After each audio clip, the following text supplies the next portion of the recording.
नमस्कार मंडळी, मी स्नेहल तुमच्या माझ्या किचन मध्ये मनापासून स्वागत करते। ह्या 3 मिरच्या, थोडा अद्रक आणि लसूण आणि अर्धा चमचा जिरे, अर्धा चमचा ओवा, थोडस मीठ टाकूया आणि आपण आता हे जाडसर वाटून घेऊ। हे बघा मंडळी, आपण हे छान वाटून घेतलेलं आहे।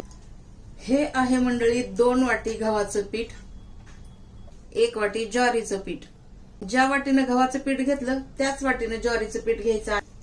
ही आहे मेथी, 1 वाटी मेथी। सर्वात आधी मेथी छान धुवून घ्यायची, पाणी सुकवायचं आणि नंतरच कापून घ्यायची। यामध्ये आपण 1 वाटी मेथी, 1 मुठ्ठी भर असेल कोथिंबीर, अर्धा चम्मच हळदी, अर्धा चम्मच लाल मिरची पावडर आणि हे जे आपण वाटलेलं ओवा, जिरे, हिरवी मिरची आणि अद्रक लसूण हे टाकणं फार गरजेचं आहे, कारण सर्व टेस्ट यामध्येच आहे। आपण टाकायचं आहे चवीप्रमाणे मीठ। तर मीठ कधीही चव बघूनच टाकायचं आहे, कारण आपण सुरुवातीला पण थोडस मीठ टाकलं होतं। तर हे आपण छान मिक्स करून घ्यायचं आहे।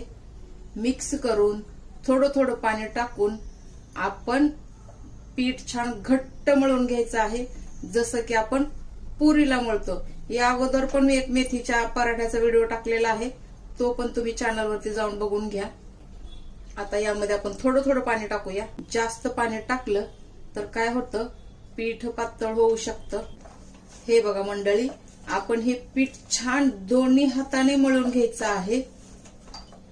चला, हे पीठ आता छान मळून झालेलं आहे। आपण हे 10 मिनिटासाठी रेस्टला ठेवून देऊया।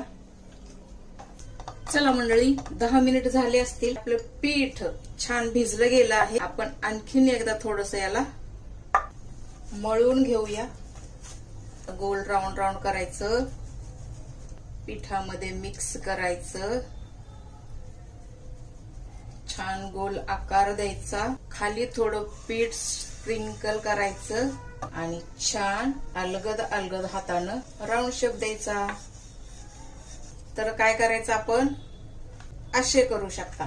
आहे ना मस्त। तवा गरम झालेला आहे मंडळी, आपण हा पराठा वरती शेकून घेऊया। मीडियम टू हाय गॅस करायचा आहे मंडळी। थोडेसे वरती बबल आले की आपण हा पराठा पलटी करून घ्यायचा आहे आणि दोन्ही बाजूने छान लालसर असा भाजून घ्यायचा आहे। हे पराठे आपण कधीही तुपामध्ये करा, टेस्ट आणखीन छान लागते। आलटून पालटून दोन्ही बाजून भाजायचं आहे मंडळी आणि दोन्ही बाजून असं आपण तूप लावायचं आहे। मीठ कधीही टेस्ट करून टाका। चला, आपला पराठा छान भाजून निघालेला आहे, आपण काढू। बघा छान मस्त मस्त